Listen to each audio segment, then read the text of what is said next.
questions.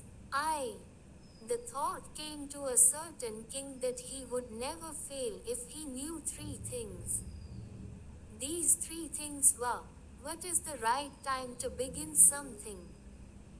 Which people should he listen to? What is the most important thing for him to do?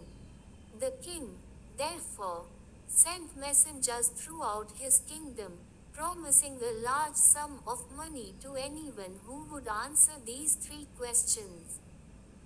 Many wise men came to the king, but they all answered his questions differently.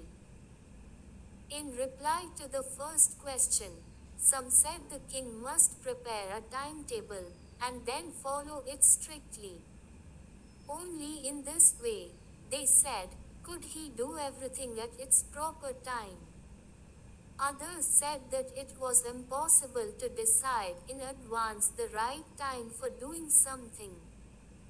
The king should notice all that was going on, avoid foolish pleasures, and always do whatever seemed necessary at that time. Yet others said that the king needed a council of wise men who would help him act at the proper time. This was because one man would find it impossible to decide correctly, without help from others, the right time for every action. 3 सवाल। आए।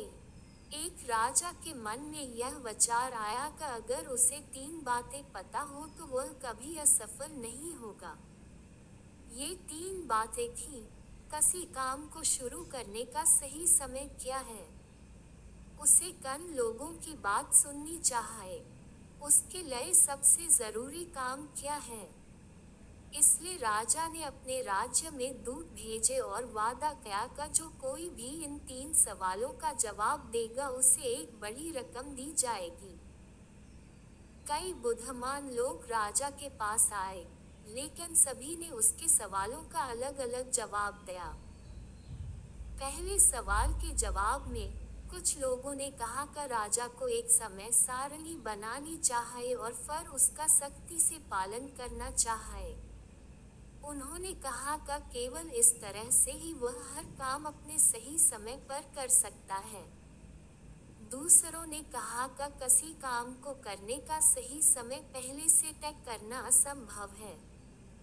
राजा को जो कुछ भी हो रहा है उस पर ध्यान देना चाहिए, मूर्खतापूर्ण सुखों से बचना चाहिए और हमेशा वही करना चाहिए जो उस समय जरूरी लगे। फिर भी दूसरों ने कहा कि राजा को बुद्धिमान लोगों की एक परिषद की जरूरत है जो उसे सही समय पर काम करने में मदद करे। ऐसा इसलिए था क्योंकि एक व्यक्ति के लिए दूसरों की मदद के बिना हर कार्य के लिए सही समय का सही निर्णय लेना असंभव होता था।